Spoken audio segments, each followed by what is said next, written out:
દીવના મલાલા આંગણવાડી અને ઘોઘલા સરકારી પ્રાથમિક શાળામાં સ્વચ્છતા પખવાડા અંતર્ગત વિવિધ કાર્યક્રમો યોજાયા.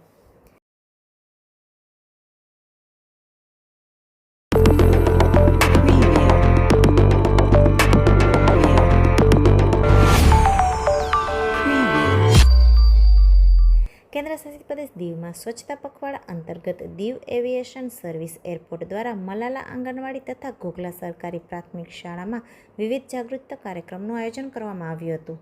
સ્વચ્છ ભારત મિશન અંતર્ગત 1 જુલાઈથી 15 જુલાઈ 2026 સ્વચ્છતા પખવાડા દરમિયાન વિવિધ કાર્યક્રમો યોજાઈ રહ્યા છે. આ અંતર્ગત મલાલા આંગણવાડી ખાતે કચરાપેટીનું વિતરણ, વૃક્ષારોપણ તેમજ હાઇજીન કીટનું વિતરણ કરવામાં આવ્યું હતું. જ્યારે ઘોઘલા સરકારી પ્રાથમિક શાળામાં વિદ્યાર્થીઓ માટે સ્વચ્છતા વિષયક પેઇન્ટિંગ સ્પર્ધાનું આયોજન થયું હતું. સ્પર્ધામાં વિદ્યાર્થીઓએ ઉત્સાહભેર ભાગ લીધો હતો.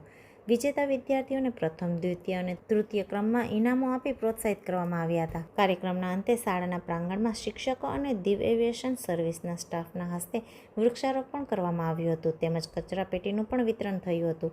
આ પ્રસંગે દીવ એરપોર્ટ ખાતે ભારત પેટ્રોલિયમ એવિએશન સર્વિસના સ્ટેશન મેનેજર આતિફ સુમરા તથા તેમનો સ્ટાફ, શાળાના આચાર્ય હર્ષિદા પટેલ, શિક્ષક પિયુષ પંડ્યા, નેહા સોલંકી, ધ્રુતિ ચૌહાણ તેમજ મોટી સંખ્યામાં વિદ્યાર્થીઓ ઉપસ્થિત રહ્યા હતા.